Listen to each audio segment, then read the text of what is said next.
안녕하세요. 춘천 한마음교회 중고등부 엄진아입니다. 저는 고등학교 1학년 학생인데요. 저를 한마디로 소개하자면 엄친딸이었어요. 남부러울 것 없는 엄친딸이었지만 예수님 없이는 행복할 수 없더라고요. 내가 바라는 나, 남들이 바라보는 나. 그 기준에 항상 맞추기 위해 엄청난 압박감에 시달리다가 예수님이 주인 되어 주셔서 자유케 된 제 이야기를 들려드리고 싶습니다. 저는 외동딸로 태어나서 이쁨을 받으면서 자랐어요. 그러다가 7살에 아빠의 사업이 망하면서 부모님이 맞벌이를 하시게 되었고요. 체력이 약했던 엄마는 많이 힘들어하셨어요.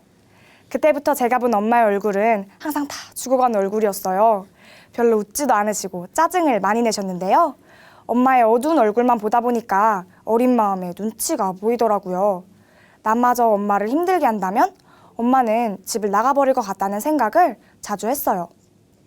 초등학교에 입학을 했는데요. 초등학교 저학년이 엄마의 손이 가장 필요할 때라고 하잖아요. 그런데 부모님은 맞벌이를 계속 하셔야 하는 상황이었어요. 낮에는 집에 아무도 없었고 엄마는 퇴근하신 후에도 집안일 하랴 밀린 업무하랴 저에게 큰 신경을 써주지 못하셨어요. 이런 상황 속에서 엄마에게 짐이 되면 안 된다는 생각에 대부분을 스스로 알아서 하게 되었는데요. 알림장을 엄마한테 보여준 적이 거의 없을 정도로 스스로 준비물 챙기고 가방 싸고 학원 가고 오고 숙제하고 혼자서 모든 일을 철두철미하게 하는 습관이 드니까 공부도 마찬가지겠더라고요. 공부도 내가 알아서 해야 할 일 중에 하나라고 여기고 열심히 해서 시험도 잘 봤어요. 열심히 했으면 그걸로 됐다 하시던 부모님도 막상 좋은 점수를 받아가니까 너무 좋아하시는 거예요. 선생님도 칭찬해 주시고 친구들도 야, 너 공부 잘한다 한마디씩 하는데 저도 좋더라고요. 무의식적으로 내가 공부를 잘하면 사람들에게 인정받고 무엇보다 엄마가 짜증을 내지 않고 나를 더 사랑해주겠구나 그런 생각을 했어요. 그때부터 공부가 마음의 우상이 되어서 목숨을 걸 정도였는데요. 부모님은 저에게 성적을 가지고 뭘 하시는 분들이 아니셨어요. 누구도 저에게 성적을 가지고 뭘 하시는 분들이 없었는데 그냥 공부를 하지 않는다는 건 제게는 상상이 불가능한 일이었어요. 처음에는 공부 하나만 잘하자 싶었는데 점점 이것도 잘해야 하고 저것도 잘해야 된다는 강박관념이 생기더라고요. 그래서 공부를 포함한 제가 하는 모든 일에 완벽에 가까운 결과를 얻고자 기를 쓰고 애를 썼어요. 죽으면 죽었지 내가 절대 무엇을 못한다거나 남들보다 떨어지는 모습은 용납할 수 없었어요. 시간만 난다고 하면 책 읽는 게 제일 재밌었고요. 하루에 정해놓은 공부를 끝내지 못하면 두세 시라도 잠을 자지 않았어요. 모든 일에 도끼를 품고 했고요. 그래서인지 저는 정말 점점 모든 것을 잘하는 아이가 되어갔습니다. 학교에서 주는 상은 거의 다 제 차지였어요. 부모님이 처음엔 스크랩을 하시더니 나중엔 하도 많이 갖다 주니까 지겨워하시면서 구석에 쌓아두시더라고요. 거기다가 육상대회, 독창대회, 웅변대회, 수학경시대회, 글짓기 대회 등 온갖 대회에 참가해서 입상을 했고요. 공부는 뭐 말할 것도 없었어요. 학업 우수상은 매 시험마다 받는 게 당연한 일이었어요. 시험 끝나고 제일 재수없는 게 전 과목에서 하나 틀렸다고 우는 애잖아요. 그 왕진상이 바로 저였어요. 그리고 저는 1200명이 넘는 전교생 중에서 교장 선생님이 기억하시는 학생이었어요. 우리 학교는 매주 월요일 아침 시간마다 시상할 것이 있으면 몇 학년 몇 반 누구 내려오세요 라고 방송을 했는데요. 또 거기 제가 빠지지 않았죠. 수시로 내려가서 대표로 상을 받다 보니까 교장 선생님이 제 얼굴과 이름을 아예 외워버리셨더라고요. 가끔 복도에서 인사를 드리면 제 이름을 불러주시면서 기억해 주셨고요. 다른 애들은 몰라도 넌 성공할 거라며 덕담을 해주시곤 하셨어요. 저는 엄마들 사이에서도 입소문을 타고 유명해졌어요. 공부도 잘하는데 못하는 것도 없는 애라고요. 수업 공개 날에 엄마가 학교에 오시면 다른 엄마들이 혹시 진아 어머니세요? 하면서 자녀 교육에 대해서 얘기 좀 나누자고 하시고 모르는 아줌마들이 저한테 오셔서 어머 너가 진아니? 우리 애랑 친하게 지내? 하실 정도였어요. 선생님들도 엄마 말씀을 나누실 때 따님은 뭐든지 척척 잘한다고 따님 같은 애만 있으면 가르칠 게 없겠다고 하시면서 칭찬의 말을 아끼지 않으셨어요. 사람들에게 엄친딸이다 하면서 인정도 받았고요. 제가 원한 대로 겉모습은 완벽에 가까워졌어요. 그런데 이상하게 제 속은 가면 갈수록 지치고 힘들어졌어요. 1등이라는 자리를 놓치지 않기 위한 스트레스는 날로 커지더라고요. 어린 나이였지만 언제까지 이렇게 살아야 하나. 정말 다 그만두고 싶다. 이런 생각이 하루에도 수십 번씩 들었어요. 좋은 성적을 받아도 좋은 건 잠깐이고 다음 시험에 누군가 나를 누르고 더 높은 점수를 받는 상상을 하면서 불안감을 떨칠 수 없었어요. 가끔 뉴스에 보면 공부를 잘하는 전교 1등이 자살을 하고 해외 명문대 유학생이 자살했다는 기사가 나잖아요. 저는 그 사람들의 심정을 이해할 수 있을 것 같았어요. 다른 사람들은 다 부러워하는 자리에 있다고 해도 그것을 유지하기 위한 부담감과 모든 것을 다 잘하기 위한 압박감은 말로 표현할 수 없이 컸거든요. 저에게 숨 쉴 틈이라고는 없는 것 같았어요. 하지만 사람들은 제 이런 속도 모른 채 이만큼을 하면 그 이상의 것을 기대하는 것 같더라고요. 지금까지 그래 왔으니까, 험진하니까 이런 칭찬의 말들이 저에겐 너무 무거운 짐이었어요. 사람들이 생각하는 나, 그것을 흐트러뜨리지 않기 위해 저는 더 이를 악물고 몸부림을 쳐야 했어요. 신앙생활도 별반 다를 건 없었어요. 완벽해 보여야 했어요. 교회에서 하는 프로그램이 있으면 뭐든지 참여를 했어요. 찬양도 눈물 짜내면서 잘했고요. 기도도 세상에서 제일 간절해 보이게 잘했어요. 암송대회에서도 손에 꼽히는 그 안에 들었고 전도왕이 되기도 했었어요. 어느새 저는 교회 안에서는 참 믿음 좋은 아이가 되어 있더라고요. 어느 날은 제가 전도한 친구가 진아야, 그런데 눈에 보이지도 않는 하나님을 어떻게 믿어? 이렇게 묻는 거예요. 몇 초간 정적이 흘렀어요. 하나님을 믿겠다고 교회에 왔으면 근본적인 질문인 건데 이상하게 저는 그 답을 모르겠더라고요. 그래도 제가 전도를 했는데 대답은 뭐라도 해줘야 하잖아요. 엄청난 내적 갈등을 겪고 있는 그때 마침 옆에서 방언으로 기도하는 소리가 들리는 거예요.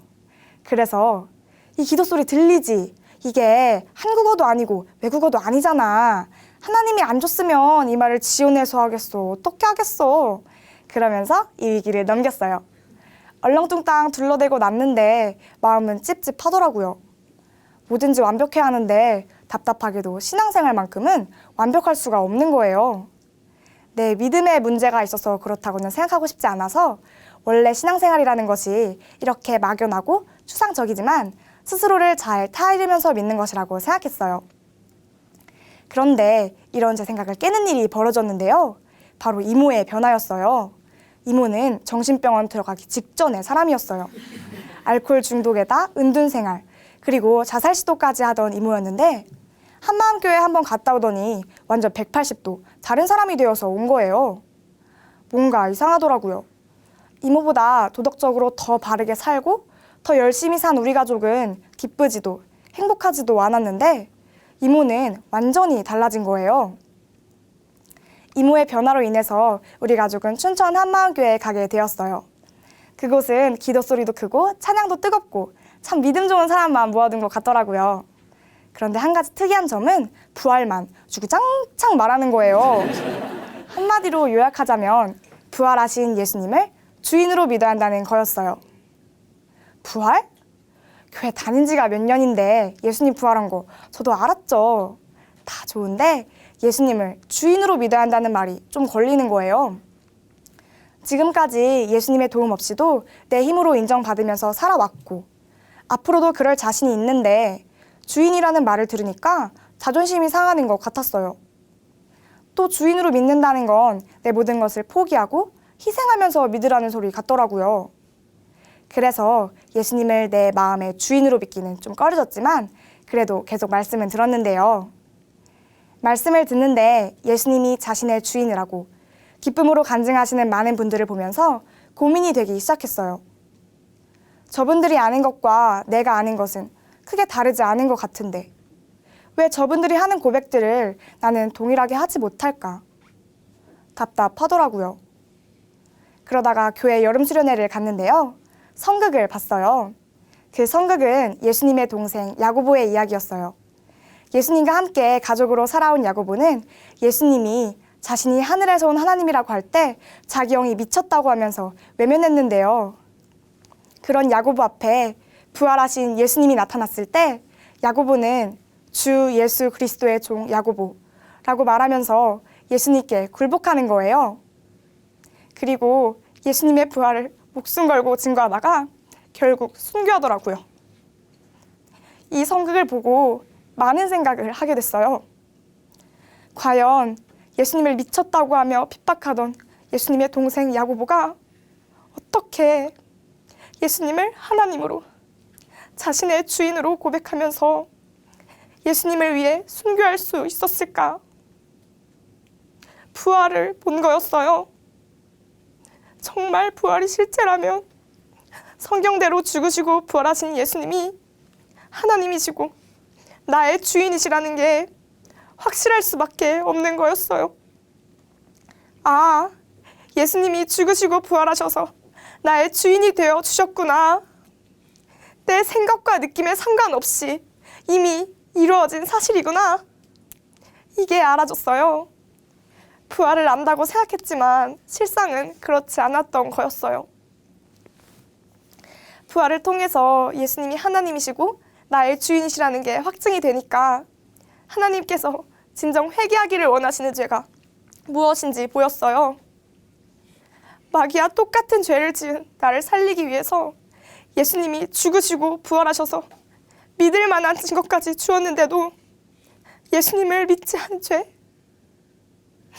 부활해서 나의 주인이 되어 주셨는데도 예수님을 주인으로 믿지 않은 죄, 이 죄를 회개해야 되는 거였어요. 예수님을 믿지 않았기 때문에 내가 주인 되어서 그렇게 힘들게 산 거였어요. 내 성적, 내 결과물, 내가 사람들에게 인정받고 내가 원하는 결과를 이뤄내고 온통 나. 한 번도 예수님을 믿지 않는다고 생각한 적이 없었는데 사실은 내가 주인 되어 살았던 거예요. 아무 말도 할 수가 없었어요. 너희가 십자가에 못 박은 예수, 이 말씀이 저에게 하시는 말씀으로 들렸어요.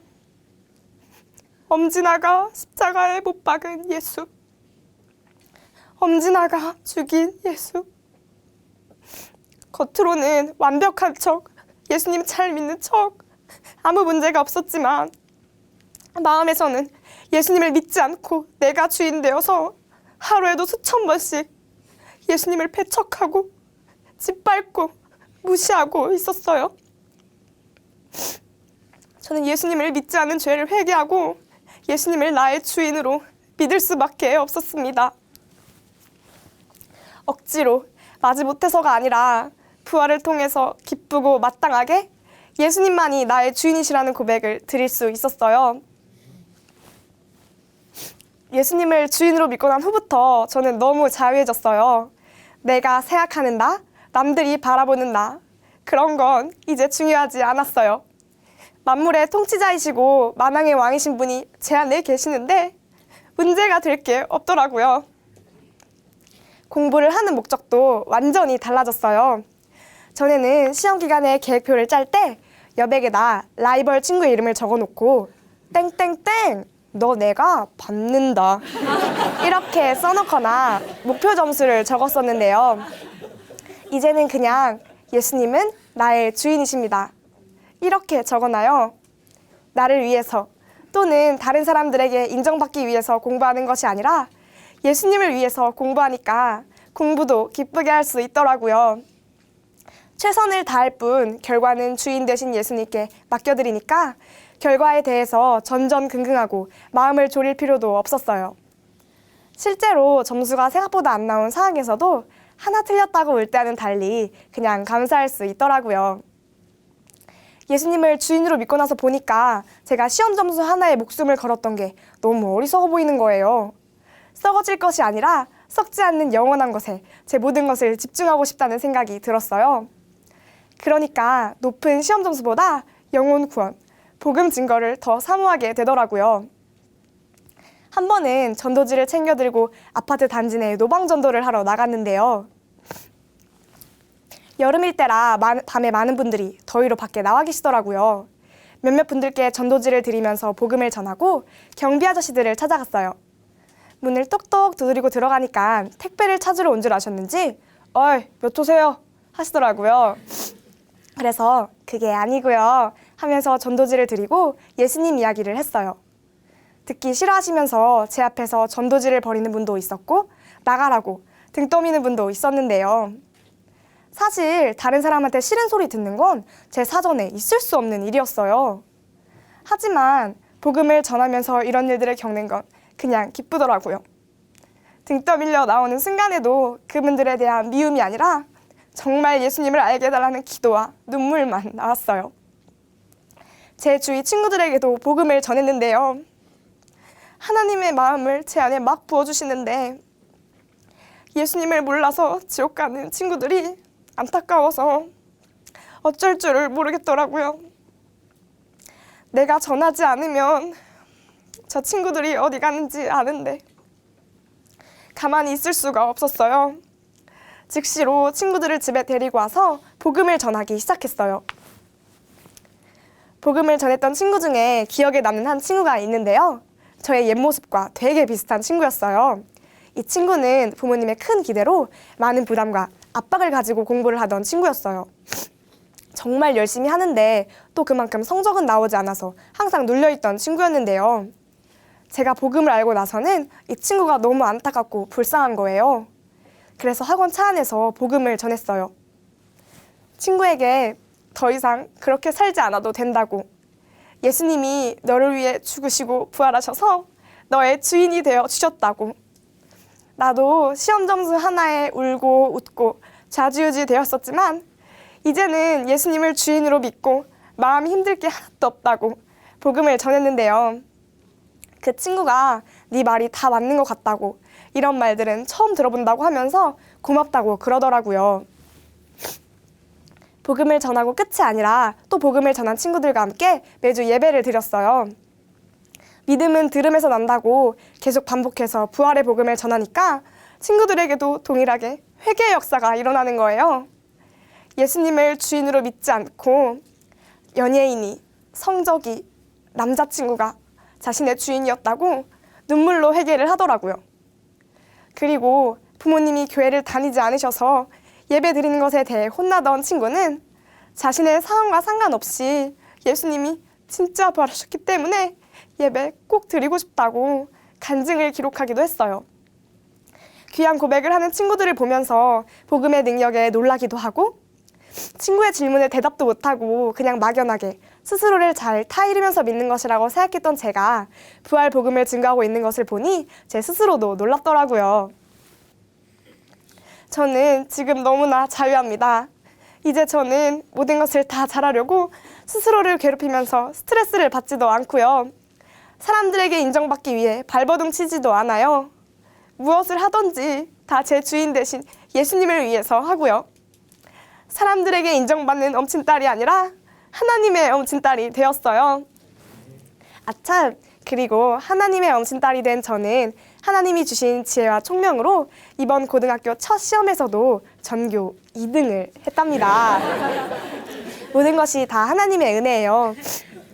저는 앞으로도 내 미래와 내 영광을 위해 사는 것이 아니라 오직 주와 복음을 위해 최선을 다하겠습니다.